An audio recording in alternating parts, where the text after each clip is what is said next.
Welcome back to Bread and Butter, everybody, where we are the Hearthstone podcast where we serve you up the basics to improve your game. This week, we have a guest whose headwear is usually absurd. Ridiculous Hat, how are you doing today? Doing all right. How are you boys doing? I am doing fantastic. How about yourself, Doc?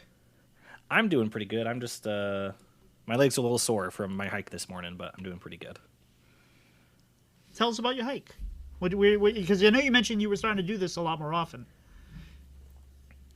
Yeah, so there's just a lot of trails around, and there's this one trail my partner and I have found to be very beautiful, and we did it this morning before work, so it was a 5.5 mile hike we did in just over 2 hours. Very nice. Jeez. And then you went to work. I did a similar hike from the bottom of Grand Central to the top, but it was, I don't know. It felt like 5 miles, but I don't think it was. That's a lot of stairs, my guy. It's the new terminal that they built. It's like it's under the regular station, so yeah, it's a 10-minute transfer from one side to the other. So quite a walk. It wakes me up in the morning. For now. Yeah. For about another week or so, right? 2 more days. Oh, 2 more days. Fantastic. So, Hat, what have you been doing inside Hearthstone recently? Inside Hearthstone, playing standard. I think every class has at least something I want to do right now, at least to some extent. I should really be farming Death Knight wins with Unholy right now, but I'm just playing whatever I can find, as well as whatever I can fit into the time I have available right now. Mm-hmm. So I don't think there's any particular deck that I've really gotten attached to. Like, every time I queue something up, Death Knight is my only class that's under 1,000 wins, so I feel compelled to play it. But also, I kind of... Like, Unholy's fun, but I just want to try everything, and every time I go on a deck list website, I see something new that I want to try out, so I just play the flavor of the day, which is my usual approach. Very nice. Tito, how about yourself? I have been kind of I didn't finish my climb or stabilization at the end of the last month as well as I would like to. I played a lot of fun decks. I kind of just said I'm going to do what I want to, and I'm following that into this month. And for the climb, I've started playing a lot of Black Rock and Roll Warrior, which has been an incredible amounts of fun. I'm playing a really low to the ground aggro rogue, which has been very interesting. And I'm also been playing a lot of that spell DH with the Sinful Brands. That seems to be really good. It's also a real lot of fun. At least while it's still... It seems to be one of the better decks in the meta, so I've been kind of rotating between those, but I'm not going to lie. I love getting those 56 giants down, and I'm assuming that's probably why I'm seeing so much more Sylvanas lately. How about yourself, Doc? Yeah, so I started the expansion playing Big Beast Hunter. It was a lot of fun. It was good for the first day, but then it slowly or very quickly kind of petered off, and then I transitioned into playing a little bit of DH, played some Mech Mage because I just love Mech Mage, and then that petered a little bit too. So I've been going about like 55-45 with Mech Paladin right now. Mech Paladin's a fun deck. Yes, it is. So what have you been doing outside of Hearthstone, Mr. Hat? Well, I got a new job. So Ooh, what? Right. So kind of really it's I don't know if I realized how ready I was to move on, but I've actually felt like kind of productive this past week. Though also that might be the past week I had a week-long vacation in the Dominican Republic at one of those all-inclusive resorts. I try and do that when I can, but it doesn't happen very often. Last time I went was about 5 years ago. So this was me, my wife, my mom and dad, her mom, her sister, her brother-in-law, and their 1-year-old. And so it was the first time we did a double family vacation. The resort it's actually 2 different resorts that are connected. One side is 21 plus adults only. I was on that side. That side rules. And then on the connected resort, it's all ages, family, whatever. So Mama and sister and brother and kiddo were over on that side. We met up at the beach, and we met up, for a meal here or there, but also it's very peaceful on the grown-up side, so I spent a good bit of time there. Sleeping in, all-inclusive, it was a good time. It was all right. Sounds like a fantastic time. I'm happy that you got to do that. Yeah, those are nice. Any particular, aside from the relaxing parts of it, any particular memories from that trip that were fun? Any like excursions or anything? No excursion. No, I don't leave the resort. I didn't set an alarm. The whole point of that kind of trip is to not have any notable, like, distinctive experiences. The whole thing just kind of blurs together. Sleep in, chill on the beach, have a drink, eat what they put in front of you, go home when it's done. It was a blissful blur where not very much happened. It was fantastic. Everybody got along. The kid was well behaved. It was all good. It's really pleasant. And then that trip was pre-planned before I knew that I was changing careers. So I put my notice in the day my vacation started. Like, I put my notice in and left for a week, completely coincidentally. And then I come back and I've got 2 days left. So Are they taking you out to lunch or anything, or are they just kind of scrambling to get as much knowledge transfer out of you before you leave? Oh, this is so I'm as the general manager of a movie theater, I don't have any peers in the building. Like, my boss is in Kansas. So it's not like there's anyone to take me out to lunch or whatever. They just need to keep the building open. And my job is to make sure that whatever needs to be dealt with is dealt with. But also, like, my team's pretty self-sufficient. I built a management style of empowering them to run the building, because that's what they need to do, is run the building. They call me when they have questions. My phone isn't turning off. But it's really just making sure that I've crossed the T's and dotted the I's, and that everything is in motion that needs to be in motion before I sign off. And making sure that my expense reports get paid. That's very important. Yes. Very nice. Doc, what have you been up to outside of the game and hiking? I've been playing a lot of Raid Shadow Legends. One of my coworkers at the credit union, that's like the one game he plays. And so, aside from being able to talk to him about Star Wars, I started playing Raid Shadow Legends again to have something else to talk to him about. But been playing a little bit of League of Legends for fun, not doing anything like trying to climb or whatever. And when you don't look at all chat and you're just playing with friends and you don't care what happens in the game, the toxic part of League kind of just crumbles away at that point. But that's what I've been doing outside of Hearthstone besides hiking, because I've been doing a lot of that. Tito, how about yourself? Well, we had our fight night on Saturday, which was a blast. Props to Dragon Rider, who did a fantastic job with production as usual. It was the first time. It was our third fight night, and it was basically our fifth event, because we did the fight nights, we did You versus Smarms, and we did the Coin Concede Listener Series finale between Potato Cat and World 8. So we finally have gotten kind of a rhythm, and it was the first time I actually felt like I could cast.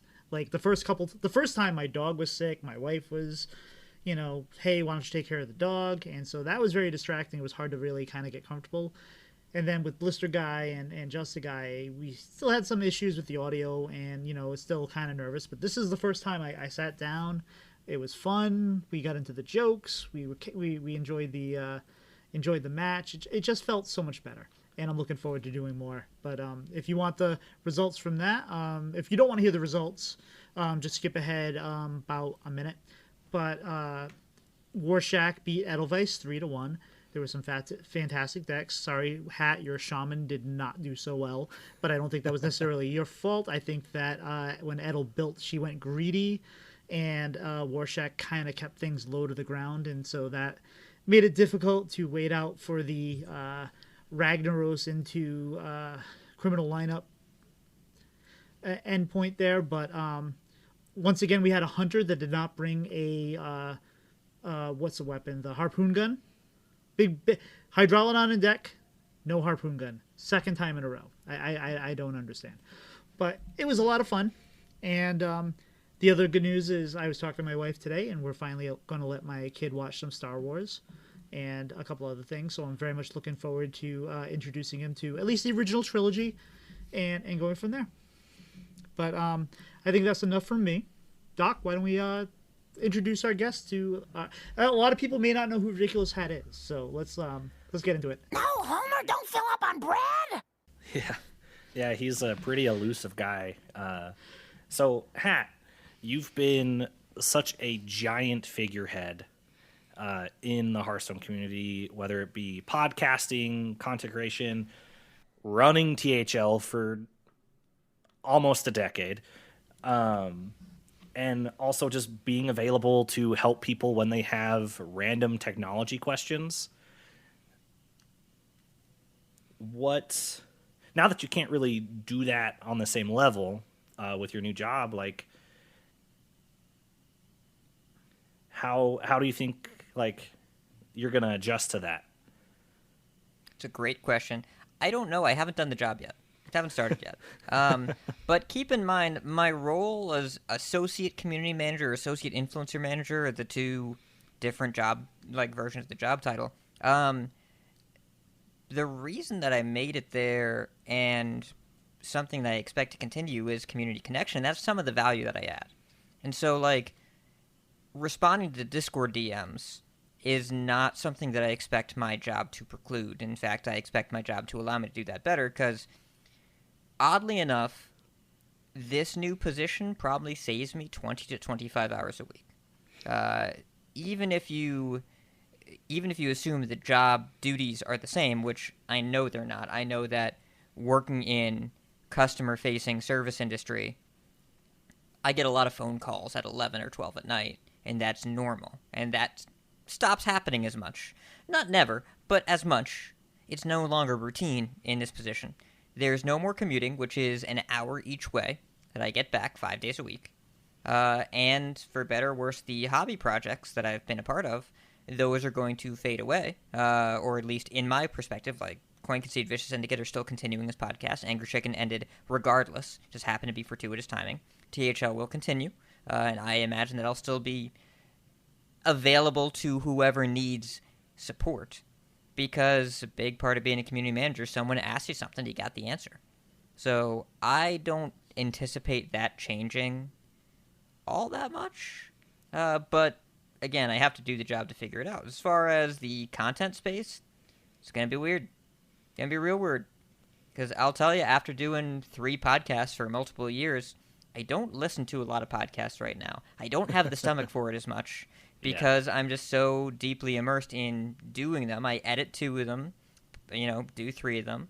But now that I feel some of those commitments start to wind down, I think if I really look in the mirror and ask myself how burnt out were you, I think the answer was kind of like solidly ready for something a little different, combined with the pressure of the day job. Just I feel as though it's a good time to pass the torch here, and I don't anticipate disappearing. Because remember, my job is to be here for the community. My job is to be here for all the people listening to the show. And answering random DMs, I don't know if either of you have ever interacted all that much with Alkali or Deck Tech. They're really good at responding to random DMs or pings.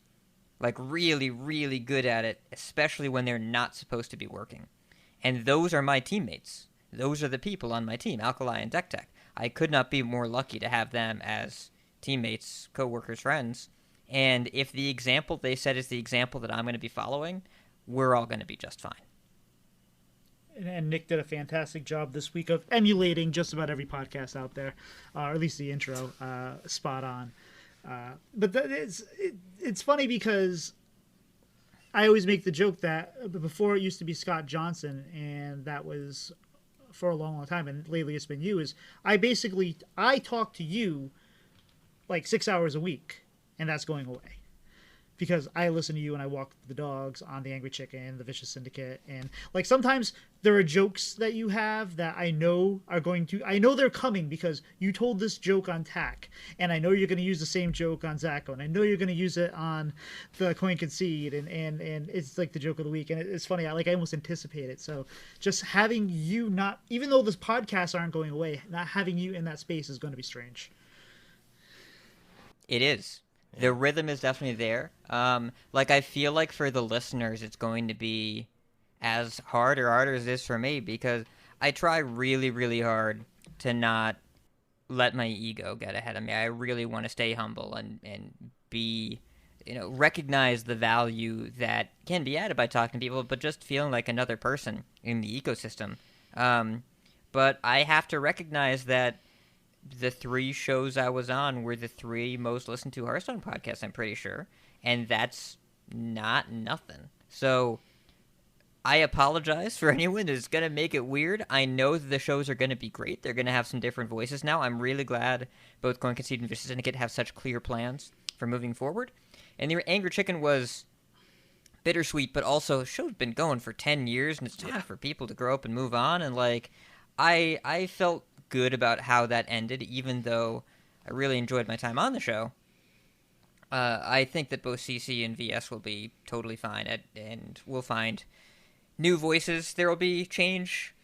I've been through those changes as the person receiving the thing that someone else has left behind.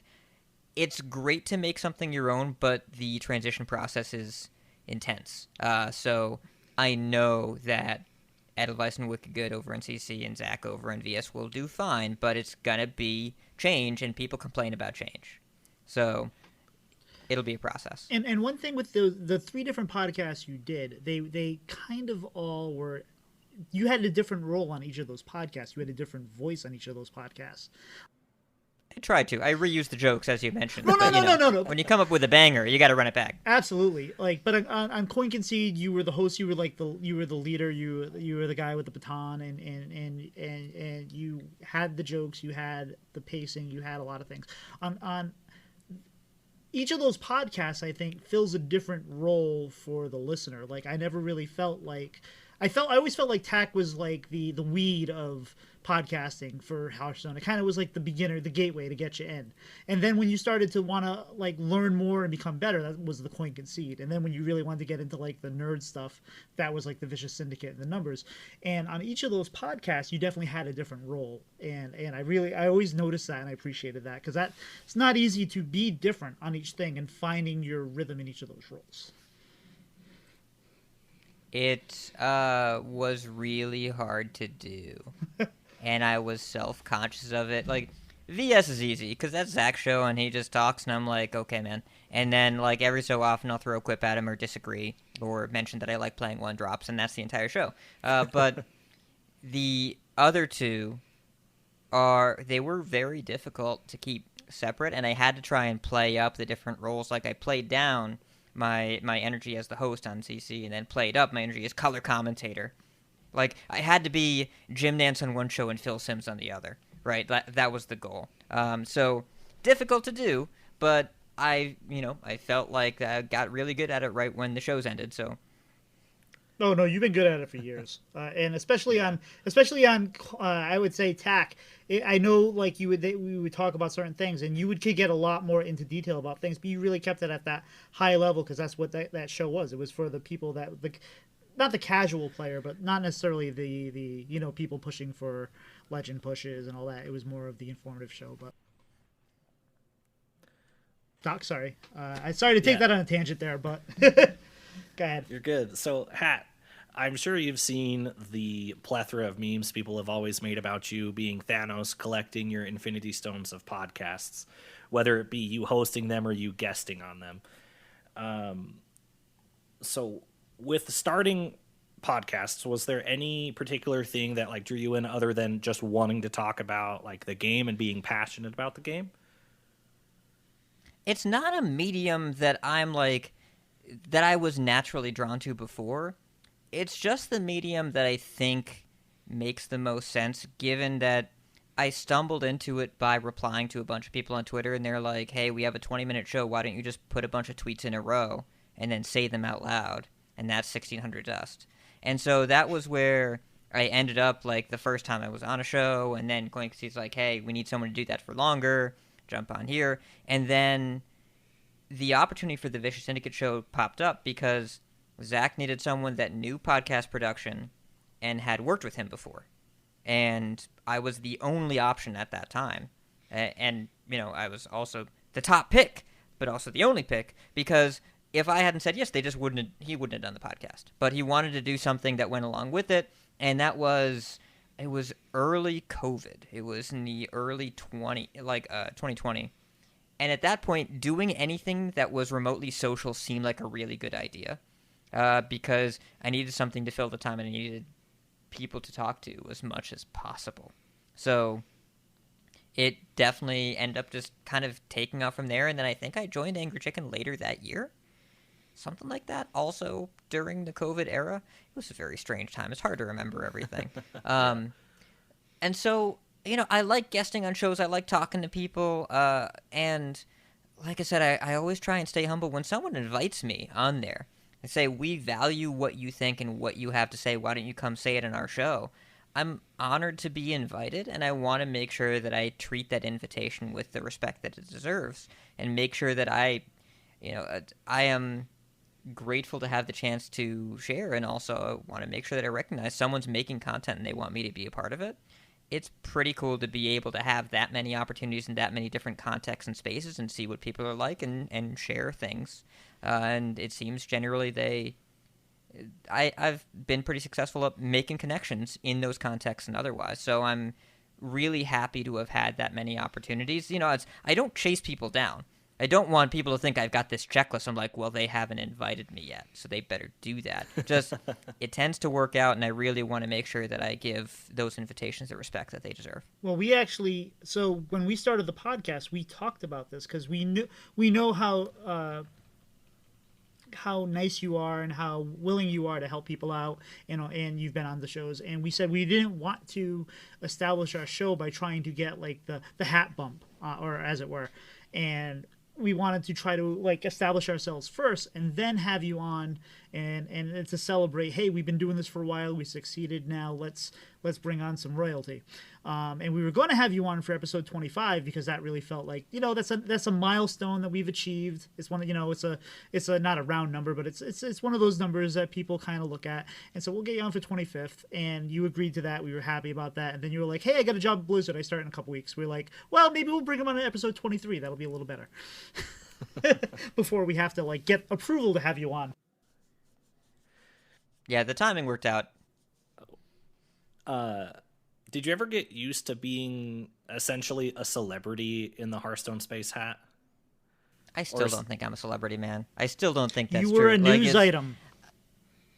That was so weird. So I guess the answer is no, I have not gotten used to it. That was so strange. Like, Number Theory over in the CC Discord just sent me a picture of his Google News feed, and the top story was that I got a new job, and it's news, I guess. I don't know. It's really strange. When I was on vacation, I said this in the last CC. I'll say it again here because, got to do my bit. But when I was on vacation, my mother's like, okay, I have to tell you. I made a Twitter account, and I don't interact with any of your stuff because I don't want you to block me, but I see what you post. And she went and read my announcement tweet, and she was like, oh my god, the comments were so wonderful and lovely and amazing, and everyone was so nice to you, and they all said such great things. So it's strange that talking on podcasts made so many strangers happy that my mother is now happy. But thank you, internet strangers, for making my mom happy. And I don't know, it's nice, but it's really hard to digest the parasocial nature of interaction in this day and age because there's a wide variety. There are people that I have had dinner with that I consider close friends because I've talked on a show about a game and they've listened to it, and then there was a further connection from that. But there's also literally thousands of people that routinely listen and recognize me, but I've never interacted with them in any way that I'm aware of. And so celebrity, I think, conveys a sense of more common familiarity. I don't know. No, I have not gotten used to it. No, I haven't really internalized it because I don't really know what celebrity means. I really, really don't want to try and get my ego ahead of myself because I just talk about the game, and every time I see that follower count go up, I'm just like, but why?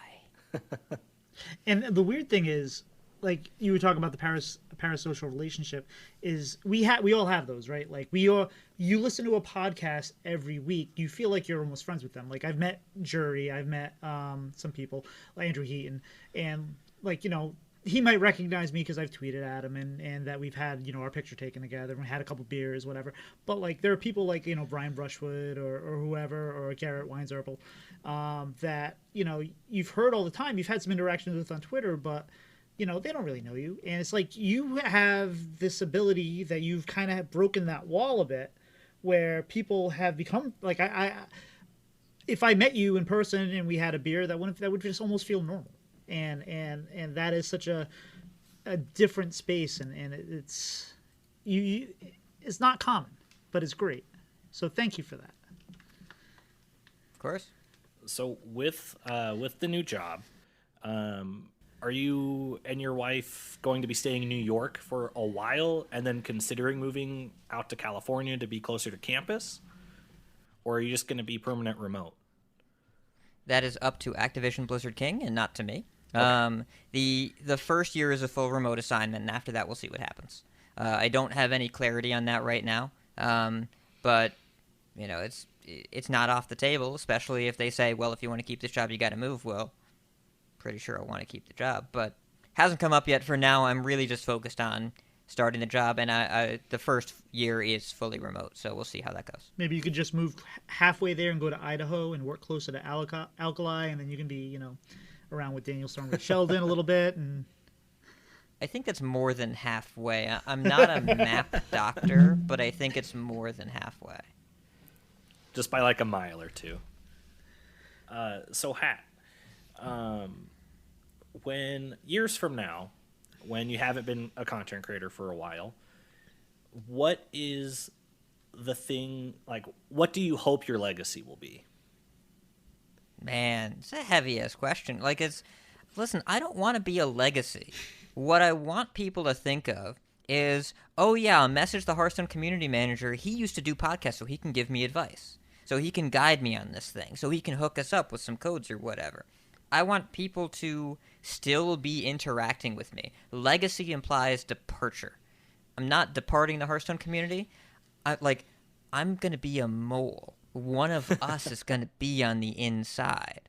So legacy implies what are people going to remember, but I don't want people to look back at a bunch of podcasts and be like, wow, these are the things the guy did. I want to still be around, because it's how can you manage a community you're not a part of? That's very fair. So let me phrase it this way. Years removed from Hearthstone podcasting and streaming, when you're further into your career with Blizzard, what is the one thing you will be the proudest of that you have done in the space so far?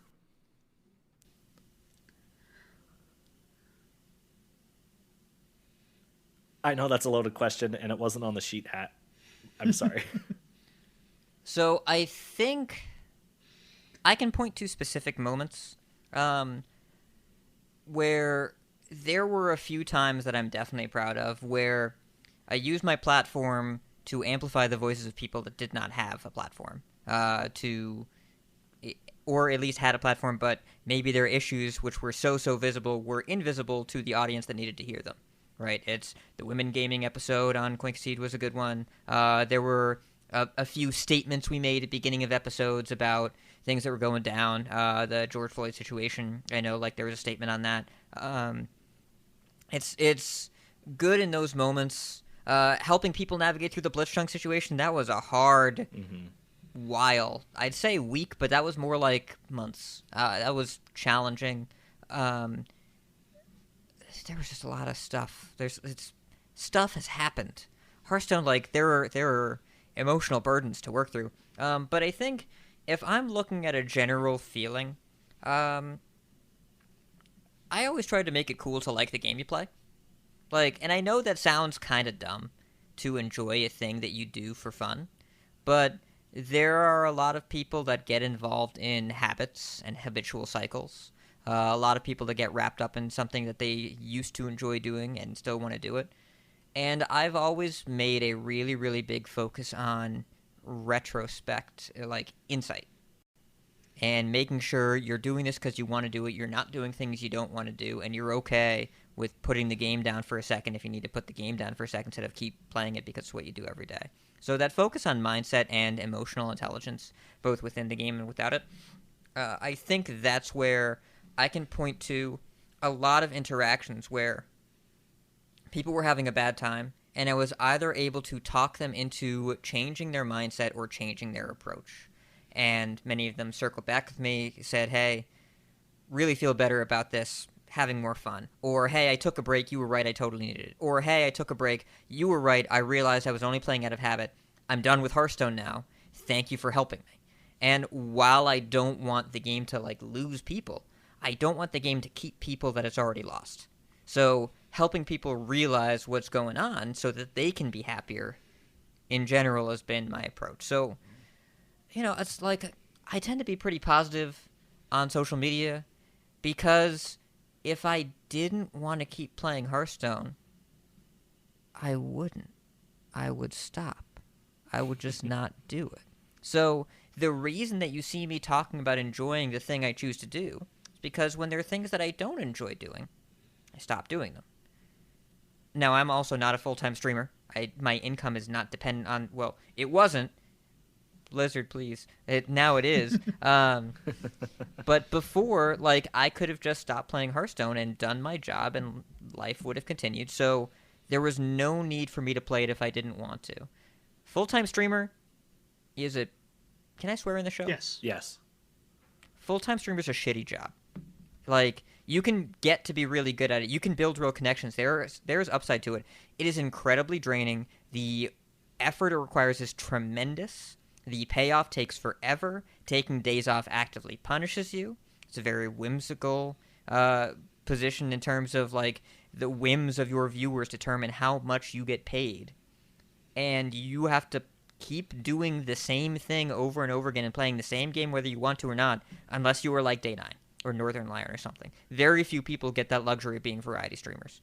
So if you're in that position and you literally need to play Hearthstone 40 hours a week to eat, I would not be happy either. And I don't blame people for vocalizing their negativity. But I was always proud, and lucky that I was never in that position, but I was always proud of creating a positive mindset around the things we choose to do and then being aware of our own choices in that context. Does that answer your question? Yes. Thank you so much, Hat. A follow-up on that, though. So you mentioned the women Hearthstone, and I remember that's how I discovered this community. I was listening to TAC because that's what I knew, and they said, you need to go listen to Coin Concede because on Coin Concede they're having this women Hearthstone panel, and it was one of your bonus episodes. It was there, and the most impressive part about that from your point of view is you got out of the way. You facilitated the round table, and you said, well, I'm a dude. They're the women. They're going to talk about this, and they're the ones with the things that we need to hear. And you just got out of the way, and that once I got to that, I started listening to Coin Concede. Then you guys said, "Hey, you need to go listen to Squelch. Hey, you need to go listen to Blizzlet," and that opened up all these communities to me, and it was such a great time. But with that moment there, and you mentioned a couple others, is there one particular moment in podcasting that you were like, this was like, I am so proud of this podcast, this episode, we did it, this was great. Was there one moment like that for you at all, or does it all just kind of blur together? So you two have been doing podcasts for a little while. How many times after you finish an episode do you remember what you've said during that episode? Is it approximately none episodes? Yeah, for me at least. I remember last week, but we had Super Blind Guy on, and that was kind of a fun episode. So, but yeah, that'll fade off. That'll fade away in a week or two. So it's really hard to point to specific episodes or moments or whatever. There are a few that have been brought to my attention after. The episode I linked to the most is the Jared Tendler episode over on Coin Concede. He's a poker mindset coach, and we had a connection of a friend of the show, a friend of mine, who happens to be a former / current on-again, off-again poker pro. Is really, really good at poker. It's like, hey, do you want me to email Jared? I looked up his rates. This guy is $250 an hour, and we got him for 30 minutes for free. I'll take it. And it was really, really solid mindset advice that a lot of people have told me after the fact. I've gone back and listened to that episode a bunch of times. It really, really helps. So that's one of the moments that I can really point to. And I think also it's kind of hard to top the game director picking Coin Concede to come on to announce his departure. Yeah. He emailed us. So that's not a thing that happens. When the game director is like, I like your show, I want to announce this big personal news, so I'm telling you before I tell my own team so you can be ready. That's a what the fuck moment. So it was pretty cool and also really like an out-of-body experience, but I felt really proud of what we built, that the connection that we had with the team at the time was such that the game director said, this is where I want to tell people. That was, Consider myself pretty lucky to have been in that position. and that was right on a milestone too, right? So it was a pretty was it 400? I have no idea. Fair Coin enough. Concede hasn't had 400 episodes yet, so probably not. But I have no idea. So these next couple questions are significantly easier, hopefully. So first one, what is your favorite deck of all time? I'm pretty sure it is Ungoro Burn Mage still. There are a few other options. Brute DH is way up there. Roomy dude. Brute me dude. It's way up there. There are a lot of different rogue decks, obviously, that I love. Anything with 1 mana Cold Blood, various incarnations of Miracle Rogue. Baron's Rogue might actually be my favorite because we got to play with 2 mana Octo, and that was awesome. There's trying to think. There have been a few others that I've really liked.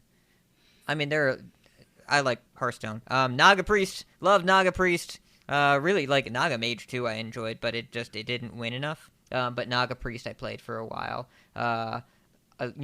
Risky Skipper's a really fun card. Enjoyed a lot of different Skipper decks and anything with Bloodsworn Merc. I don't know.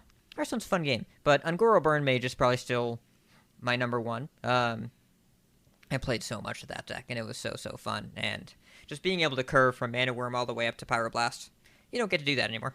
No, unfortunately. Or fortunately for some people. So out of all the metas we've had, is there one that you can distinctly think of being the one that's like your favorite or that you've had the most fun in? Ungoro is one of them.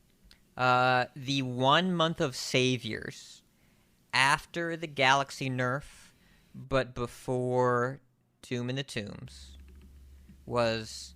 I remember telling my wife that, like, I was so tired because Hearthstone was really good right now, and I had been playing nonstop for weeks. Saviors was really fun. It's probably that or Ungoro. Like, there have been a bunch of recent metas that I've really enjoyed. Skolo was fun. I really liked Stormwind. Like, I enjoyed Stormwind.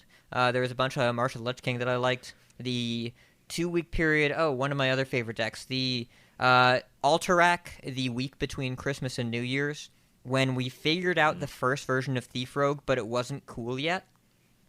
Loved that. Really enjoyed it. And then, immediately after, like the week later, everyone figured it out, and then they put Wild Paw Knowles and Poison Rogue, and then that became one of my least favorite metas very quickly. Alterac was so troubled because there were 2 really good months and 2 really bad months. I think Wicked Good's there with you on not liking that meta for a while. Well, but this was... Jackpot hadn't been printed yet, so it was a different kind of Thief Rogue. No Jackpot, no Trickster. It was... Recon was there. There were... I forget exactly what the list was. It was really good and really fun. I enjoyed it a lot. I know Enthrallment over in Squelch was playing that deck nonstop. But yeah, if I had to pick a favorite meta, it's probably one of those 2. Awesome, thank you. I also really enjoyed Ungoro. Do you have a favorite Hearthstone meme? There are a lot of really good ones, but I think I have to do 29 for sure. I think that's the one that I land on the most often. Like, there are a lot of good ones. 4 mana 7/7 is great. Good stats for the cost is great. But I think 29 for sure is probably the one that comes up the most that I just recognize. So I don't know. I personally hate to say this, but I don't understand the 29 for sure reference. Let me see here. Probably I'm wondering calling if I myself still out have it here, on. 29 for sure. 29 for sure. It is still on my soundboard. So, the Red Bull Team Brawl. It was Eloise, Firebat, and Reynad, where it was 3 people playing 3 matches at the same time. They were all sitting next to each other. And I believe Firebat had a lot of damage. The opponent was at 29. And Firebat, Eloise, and Reynad were counting the damage together. They got 3 different numbers 3 times, but in the 3rd time, both Firebat and Reynad land on 29, and Reynad said, "Oh yeah, 29 for sure." Okay. Went face, it was 28. Off by 1. And then Firebat made the exclamation you just heard. Yelled at Reynad for a while.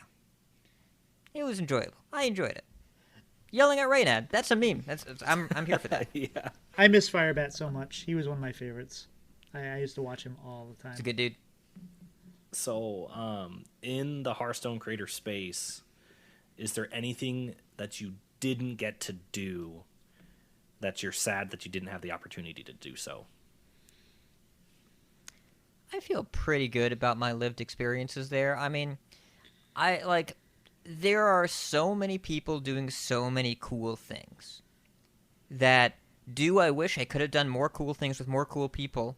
Yes. But I'll get to facilitate some of those with the new job. And otherwise, I feel like if I were to count my blessings in this space, I would have more than my fair share. So it's entirely possible there are plenty of cool things that I wish I could have gotten another chance to do, but I want to make sure that the next up-and-coming creators get those chances. So I don't feel like I'm leaving too much on the table here. Well, without you, podcasts like us probably don't exist. So thank you. Thank you. That's an honor. Tito, I'm getting a little hungry. How How about we move over to the main course for the evening? That sounds fantastic. Broccoli, broccoli, it's time to eat your broccoli. So originally, I tried to come up with a topic that it came up in season goals in the Coin Concede Discord, where we're talking about what kind of Hearthstone player are you? And for some people, that's an easy question. I'm a hunter main. I like aggro. But for some others, like myself, it's like, well, I don't know. And it's especially with I'm trying to become a better competitive player with the THL league I'm in the pro league, where there are some names and there's some people that I am punching well above my weight right there. I am scared weekly in what I'm doing, and I'm like, what kind of player am I? So I thought that'd be a good topic, and I came up with some questions, and apparently, not knowing the answer made it a little difficult to ask the question. So, of course, Hat, being the veteran that he is, says, no, I think this is what you mean to ask. And, of course, he came up with a much better solution here. So, he's labeled this terms of engagement, and I like that. So, Hat, what does it mean to play the game on the game's terms, and what does it mean to play on your terms, the gamer's terms?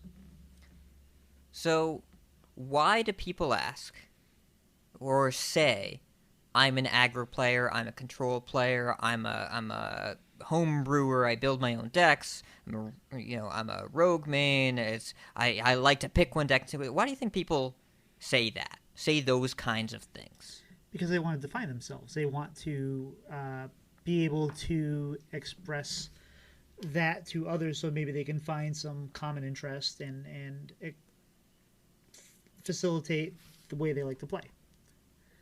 Maybe. Seems reasonable.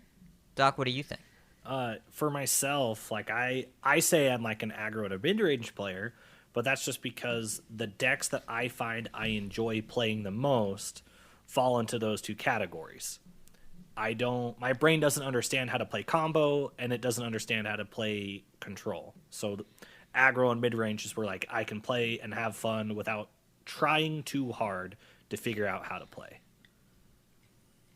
So, Doc, I think you're probably closer to where I would land. People use it as a shortcut to make patterns out of their previous successes, right? Like, I did well with this deck this time and this other deck this time. Well, that means I'm a person that does well with these decks, right? Human beings are pattern recognition machines, especially in strategy game contexts. So I would expect that people say that because, well, this worked for me in the past, so I must extrapolate that, assume it'll work for me in the future, and I had fun because I was winning.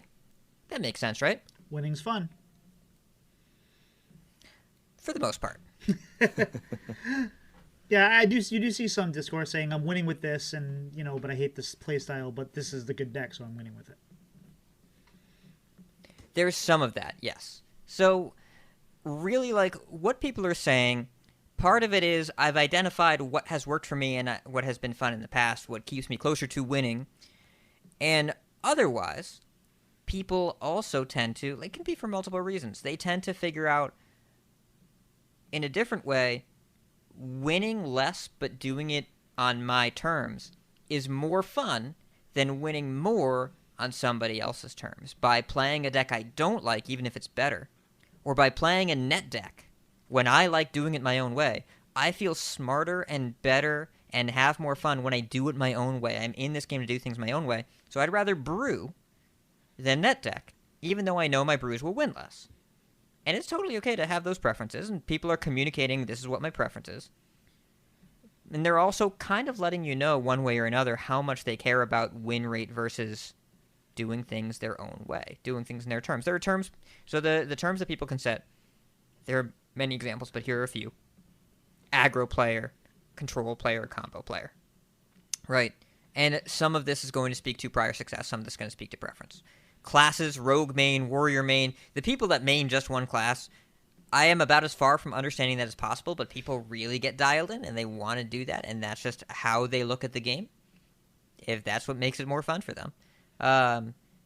When someone is a home brewer, you don't have to ask them, they'll tell you. And, and then you'll get a pretty good idea of what they're here for. And if you want more information on that, the Funky Monkey episode of Coin Conceit that where we had him on was really insightful to me to get an idea of what does a brewer look and sound like outside of my co-host, especially Edelweiss, who is also a brewer through and through. And then there's the more nebulous things. You'll get people that say, I really need to pick a deck and stick with it, or I really want to be able to change up what I'm doing at any given time, or people who express concern because they will only play a control deck even when control isn't good, versus people who are like, I'll just do whatever. You learn a lot about people by which of these preferences they can express. Does this make sense so far? It does, but the problem that I run into specifically, and why I'm having such a hard time wrapping my head around this concept, is I like making my own decks. I have a lot of fun doing that. I've spent a lot of time trying to make Tony DH work, because I wanted to build up the charters of my weapon, play Tony attack with the weapon, draw a billion of their cards and lose. And that's not a good deck. That's hard. I was trying to make that work. But I also care about how well I'm doing. You've seen me in, like I said, the season goals. I had a really good season. I'm trying to improve as a player. And these are two conflicting things at this point in my life, and I don't know how to reconcile that. This is the fundamental conflict and why we need to set the terms, because people want to both have their cake and eat it too, which, as an aside, I've never really understood that saying, because what else are you going to do with the cake? When you have it, what else are you... What are you going to do? You give it to everybody else, and you enjoy the fact that they enjoyed it, maybe. But then you don't have it anymore. You could look at it and have it, but you're not eating it. It's a dumb saying, so we'll just all agree on that. Yeah, Yeah. Okay. I'm glad we're on the same page. But it's... So people want to... Do you want to do things in the game's terms, do things in your terms? And sometimes those two things intersect. Sometimes I want to be an aggressive player that plays one drops, and then they go and print Vicious Slither Spear, and they put it in every deck, and I hit people with it, and I'm like, I'm happy. That is what I want and what the world is giving me, converging. But as every person over the age of 10 years old knows, and as you learn more and more as you get older, the universe does not always do what you want. And sometimes you have to be flexible, and you have to make choices and manage expectations. And when you're in a position where what I want and what I can have space in between, you have to decide, do I change what I want or do I change what I have? Do I manage my expectations towards, well, I'm going to keep doing what I want to do and not win as much and be okay with that? Are you actually going to be okay with that? Most people aren't. Or are you going to say, well, it's time for me to put what I want on the back burner and do what I need to do. And that's when you go and you see Wicked Good, my lovely co-host, playing a lot of Unholy DK. It's a fun deck. He finds his fun. He's a Control Priest player. When Control Priest is around, he's going to do that. That's what he wants to do. But he also wants to hit Legend and climb and play Hearthstone and have a good time. And so he loves Unholy DK because it hits people in the face real good, but it has a lot of value, and it's really hard to take off the board. It has sustainability. It fits within his preferences of never wanting to feel like he's out of things to do, but also it fits a very different niche of it wins as opposed to Control Priest. Now, unfortunately speaking, I have to tell you that Control Priest is on the up and up. It is going to be a good deck pretty soon. He'll be happy. I'm happy for him. Not happy for us, but happy for him. But it's really about understanding the choices in front of you. And then what do you do about it? And then what do you do? And people are, like, they really want to identify themselves a certain way because they want to speak to their current comfort zone. But sometimes you got to get out of that comfort zone. That's been the hardest part about trying to get into the THL league and participate there is I actually found a comfort zone, like you were saying. I've played the same deck. I played a bunch of on Aggro Frost DK when it first came out, when it was hipster, before it was cool and it was everywhere. And I'm pretty sure that Frost has been cool the whole time. Absolutely. But then I switched over 10 out of 10. I switched to the Evolved Shaman, and then I went to the Shagro Priest, and I mean I got a lot of games into that. I had a lot of success by playing a lot of games. And now I'm into this league. I'm like, I can't just play Shagro Priest. I just can't play one deck. I have to figure out how to play a lineup. And now this is where I've delved into this whole dilemma more than I have in a while. You notice that in tournament play, it stretches different muscles, right? Like, it just feels so different. Yes, it is very weird because it's not just and even if you feel comfortable with the deck, it's different in these environments because you have to match it up against the decks they're bringing and figure out how you're going to time it and if you can actually win and if it even makes sense to bring versus the way a typical player tries to play. And yeah, it's very different muscles. I always enjoyed that about tournament play, that it encourages you to learn a lot more different strategies, because the best way to, well, one of the best ways to be less tilted about a deck that you hate facing is to play it yourself and then learn how it loses so you can attack it more. But also, if you're deep in the tilt spiral, you will just say, well, it loses when I play it and wins when they play it. I'm so unlucky, blah, blah, blah. That's not a helpful mindset, by the way. You should work on that. That'll come up in a future episode of Bread and Butter. But it's all about, you really have to understand how the different pieces of the format fit together. When you play more tournament Hearthstone, you understand how the meta takes shape more often. Because when you build your lineups, you're like, well, this is what I have to ban, or this is what I want to ban, or maybe this is what I'll ban, I'm not sure. And then you build a bunch of decks around the missing piece that you're taking out of the puzzle. And so when there's an imbalanced standard format, you're like, well, I'll just ban DK. And then, well, I guess I can play anything because everything else is about the same power level. Or you enter into different formats where it's a lot more nebulous about where you're going to ban. So you look at the few different meta pillars, you're like, well, if I ban this, I have to bring this lineup. If I ban this, I have to bring this lineup. And they're completely different. It's really fascinating to see, and I think really helps shape a deeper meta understanding when you're like, well, this deck is limiting these others, and one of those decks is limiting these others, and which way do I want to go, and where is the power? I've always enjoyed that, and I think it really helps manage expectations as well here, and what terms do I get to play with? Because if you're in a tournament, you have made the choice by signing up for a competitive event that you're going to play to win, and that means leaving what you want to do at the door, because the thing that you're there to do is win, because it's a tournament. You don't sign up to a tournament to play casually. Like, you can, I guess, but I wouldn't, because it's a tournament. And that means that last season in THL, the vast majority of my Paladin games were Control, and I brought Priest a bunch, and instead of playing Boon or Naga or Shadow, I played Quest, because it was the right call into my opponent's lineup. I was leaving Rogue up, and so I brought Quest Priest. It's not what I wanted to do, but it was the right thing, and I won the majority of my matches, so it was the thing to do. That's tournament play for you. And that's one of the interesting things too, is like you see a lot of the tournament decks hit the ladder once the tournaments are over, like Master Store is over, everyone's playing this deck, but a lot of those are built specifically for that thought of, hey, we're banning the best deck, and that means that these decks are all going to have weapons, so I should bring a Viper or whatever it might be. But if you bring that to the meta, you're not doing yourself a service, because you're not having that ability to ban the deck that's not having the weapon, and so you're going to see a lot more of that, and it's not as efficient. So there's a lot of that. Yeah. It's really all about understanding what you want out of the game and how okay you are really with doing different things or winning less.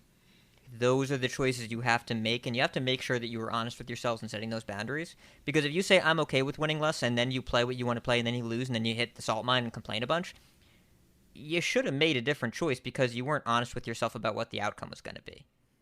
Like, if you only want to play your way, if you only want to play one class, and you recognize you're leaving 10 out of 11 classes on the table, and then you go complain about how the game isn't balanced, like, it's not always your turn. So, you made your choice. You gotta decide where you're going to land.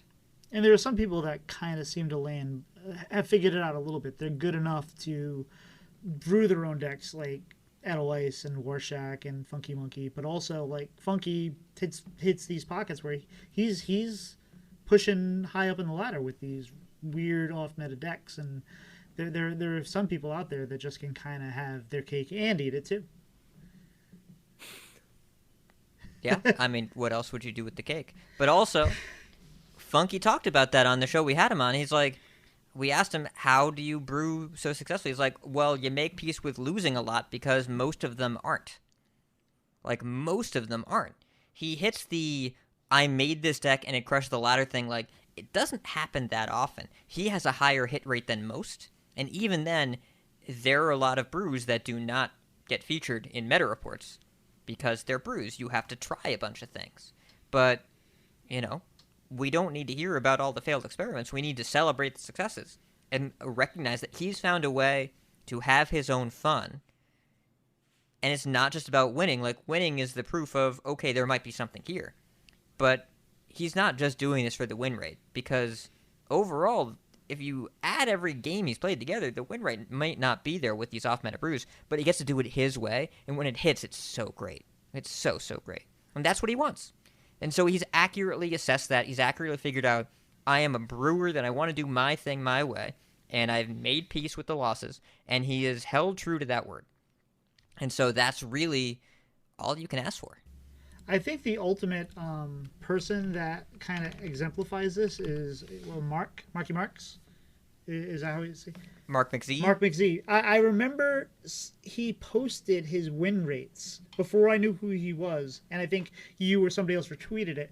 And I said, I looked at this and I'm like, I will pay the $10 so he can get a coin concede coaching, like, because his win rates were like 8% on like all these decks. I'm like, what the heck is this guy doing? And then I found out what he does is he goes for the really wacky combo stuff, and sometimes he hits, sometimes he misses, and that. But I was like, at first, he is definitely committing to the bit of, I'm going to play what's fun and interesting, and I'm not going to care about winning. And occasionally he does hit. Yeah, and also he makes great videos. He does. And so, like, it's good content. Just, again, you have to recognize your expectations there. He's a great player. It's not what he's in the game for right now. Oh, and I play. There's been a couple of his decks that I have taken to, especially in Wild, that I have taken. Like Sunkeeper Raw Rogue is actually a little refinement away from being moderately viable, at least that on the climb. Maybe not at a high level, but I've taken some of his decks and played at over 50% win rate. So always fun. So, Doc, do you have any questions on this at all? I mean, as fantastic podcast content as it is, like, not necessarily, because, I mean, this is something that Hat knows and understands on a much, like, deeper level than I do, so I'm learning a bunch right now. But also, like, for me personally, like, if I'm not having fun in Hearthstone, I'll just close the game and open up another game because that game's fun for me right now. So I feel at least managing like my relationship with the game, I feel like I am pretty decent at it. Because if I don't have fun, I just let it sit for a couple days or however long and do something else until the Hearthstone itch comes back, because it usually always does. And then I go in and play Hearthstone, and then I get frustrated or whatever, and then I take some time away and I come back, and that's just how I play the game. And the management's all new. And Sorry, there's a lot of value to that.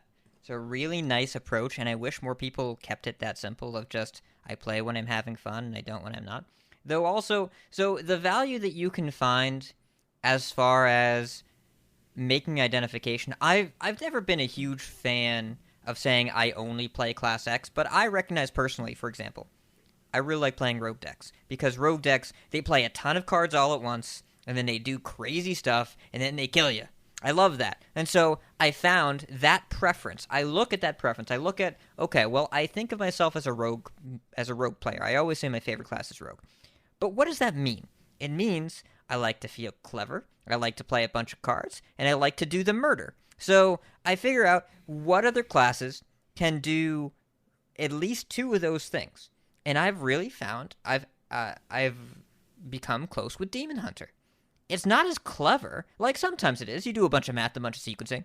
But the class fantasy is not to be clever. It's to play a bunch of cards and then do the murder. So, do that. It's fine. Really enjoy that. Having a good time. There are other times when I think about other classes that play a lot of cards and do a bunch of damage. Had a lot of fun with Naga Priest because it's the same sort of thing. I've always enjoyed the combo-y Priest decks with 1-drops and cheap stuff and big burst damage. So, what I'm trying to say is, if you figured out your comfort zone, if you think of yourself as, I like this class, I like this style of deck, well, what does that really mean? What is the play pattern that you enjoy? And what are the skills that you demonstrate? I'm very good, personally, at being proactive, because I'm very impatient. So, I will play my things on curve and hit my opponent with them. I'm not very good at being reactive, because I'm very impatient. So I'll have a removal spell and a bunch of open mana, and the correct play is to heal my own face and emote. But I'm not a priest player, so I don't know that. So instead, I play my removal spell on curve, and then they play more stuff, and I get blown out and I lose. And then I watch Steve do it, and he's like, just say go. It's fine. So understanding your comfort zone is great for knowing when to step outside of it. I want to learn Control Priest. Okay, I'm going to try and figure this out by doing some wrong, doing the opposite of what I think is right. But when it's a new expansion, and you want to know, what do I do that's going to make me enjoy this? Go look for decks that do the things you like to do. Go look for decks where you get to play a bunch of cheap stuff, and you get to feel clever, and you get to hit your opponent in the face. That's what I wanted to do, so I went and I found those decks. If you're a controlling player, go look for the slower decks that are packed full of removal spells. Go play your Blood DK if you must. If you're a combo-y player, go look for the damage stuff. If you're a druid player, you already know what you do. Go find your ramp cards, have a good time with 10 mana. We'll see you when we get there. It'll take a couple more turns. But, like, these preferences are code for something. For some component of the game that you find really compelling, allow yourself to translate what that means so that you can spread the definition of your comfort zone while still getting that feeling. That's the recommendation that I would make. Well, they're solving one of those for you by introducing overheal. So you no longer have to heal your face. You just now have to play a minion, then heal that minion or something. But that's for you. I'm sorry, proactively playing a minion? That's not something that they understand. But no, that's very good advice, and as always, and like you were saying, Doc, before, as far as you learned to shut down the game, that's something that's new for me, because I've never run into that for Hearthstone, or not really in Hearthstone, but with WoW, I've been playing for 15 years, and then we picked up this content creation thing where I started doing content, we started doing the podcast, I've been streaming, and this was all when it was kind of at a down point in WoW, and then WoW came back with Dragonflight, and I was struggling with my DPS. I run a raiding guild, and it just was like too much. And I get to raid nights on Sundays and Tuesdays. I just wasn't feeling it. I wasn't happy. And for the first time like ever during actual content since vanilla. I stepped back. I said, I'm not going to do this anymore. I'm going to take a break and just not play. And that was something I never thought I would do. And it definitely changed kind of my relationship with WoW. I haven't logged into WoW in months except to like do some admin stuff for the guild, and I feel better about it. I feel like the stress has lifted because I no longer am being. It's a little aside from the topic, but what you were saying as far as you just shut the game down, that's new for me. So I understand that. But to bring it back to the main topic here, do you have any final thoughts on this? I think I have had so many thoughts at this point that I shouldn't do more, so no. I am good. How about yourself? For now. How about yourself, Doc? No, I think what Hat has said so far, like I don't think I could do anything Hat has said any justice by adding more on the same topic right now. That's fair, and I think So no. and I think I'm getting full, so I think it's time for dessert. What do you think, Doc? Yeah, I agree. The time has come for this cookie. So, listeners, please, if you feel so obliged, leave us a review. We would prefer 5 stars, but review us however you think is fair. And let us know what we do that you like, what we do that you don't like, just so that we can get a gauge on what we can do to improve the show, because it helps us out.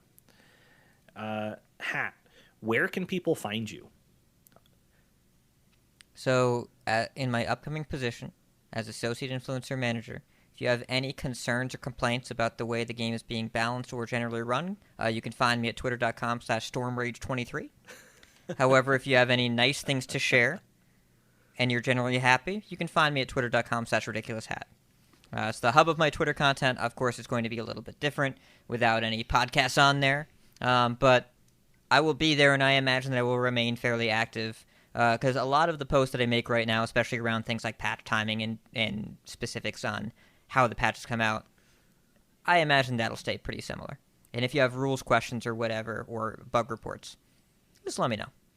Actually, I wouldn't be Doc, what about you? surprised. I wouldn't be surprised if you actually get to do that less, because you have to be within the timing of when they tell you to do it or allow you to do it. Where previously you would just be like, I think we're going to have something on Tuesday. You can't necessarily do that anymore.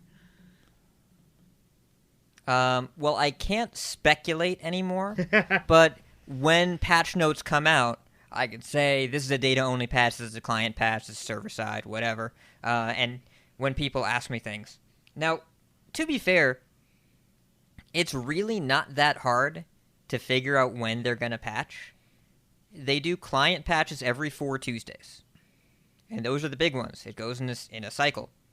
The main expansion patch, 4 Tuesdays later, the Battlegrounds patch, 4 Tuesdays later, the mini set, 4 Tuesdays later, the pre-patch with the pre-order. And then repeat that forever. And in between all of those is a balance opportunity. And that is the whole thing. And so all I did at the beginning of the year was just got an Excel calendar template and just marked it all down. And then I just look at that whenever anyone asks me. Anyone can do this. Anyone can do this. It's all I do. Doc, where can people find you, my friend? Yeah, you can find me on Twitter and Twitch at Doc McButt. How about yourself, Tito? And you can find me at Tito Santana HS on both Twitter and Twitch. I stream most nights. Hat, do you have any shout-outs tonight? Just everyone that's really helped me get here. I would not have gotten this job if it was not for the community supporting me. So really, like, everyone who's ever been there, thank you for being there. Doc, how about yourself? And of course, gentlemen, thank you so much for having me on. Oh, we appreciate it greatly to have you on. Appreciate it. Yeah, we do. So for me, first shout out, Hat, thank you so much for being on and just being who you are. Because I've known you through the internet for about 7 to 8 years now through like THL was when I first met you. Was that in Ungoro Meta? It was Swagoy's first season in THL, so it was like THL season 1 or season 2. Well, no, it would have been Season 1, Season 2 was before my time. I didn't join until Season 4, so it's probably more like 5-6 years. Okay. Well, regardless, Still a long time. Yeah, that's still a long time. Yeah, through the amount of time I have been aware of your existence, you have just shown time and time again that you're just a genuine, nice, loving person, and you just have a big heart, and I appreciate you a lot, my guy. And thank you so much for everything Likewise. that you've done. And a second shout out, I want to shout out my twin brother. For those of you who don't know, one, I'm a twin. Two, my brother does film. His biggest accomplishment so far, or not necessarily accomplishment, but the biggest thing he's done recently is he went to South Korea and filmed a very important documentary about the dog trade in South Korea. I found out today, just like he did, that the documentary they filmed got nominated for an Impact on Campus award at his university. So, Wow. that's pretty cool. So shout out to my brother. And Tito, how about yourself? Well, like you said, definitely want to shout out Hat for being here. Hat, you are one of the most patient people I've ever met, because I know that a lot of people throw a lot of things at you, and sometimes you're probably not in the mood to deal with them, and sometimes you probably have other things going on, and you have people like me saying, Hat, I'm about to have a podcast, and something's wrong with my audio, and you're not even, in that kind of mind space, but you are, whether or not you were able to help or not at the time, you're so patient. And I remember specifically, so we created this concept of not being a news show, and we were trying to do a Hearthstone thing that was different, try to find our own voice, and educate people. And I got a little worried because I started thinking about hey, okay, so here's this topic, but where do we go in a few episodes? Are we gonna have things? And you said to me that, and this has stuck with me, and it is, what do you do all day every day in the Discords? And it's well, we talk about Hearthstone. It's you're gonna be fine, just you're gonna be fine. So thank you very much for that, and it's you're a North Star to a lot of us here in the creation space. Also, I want to thank This Week in Hearthstone, who's been very supportive of my fight nights and is just generally doing some kick-ass work on their own, trying to create some content and do the new show that he's doing every week, and it's been great. And Doc, I want to thank you, because you've been just a solid co-host, and here we are 23 episodes later, and hopefully we just keep on going. And there's this space that the Angry Chicken has left in a vacuum, and it's someone's got to fill that space. Why not us? It's a pretty big vacuum, my guy. Well, there's room for all of us. You'll be fine. But anyway, I think we're done here. I think we're toast. See ya. See ya. Bye.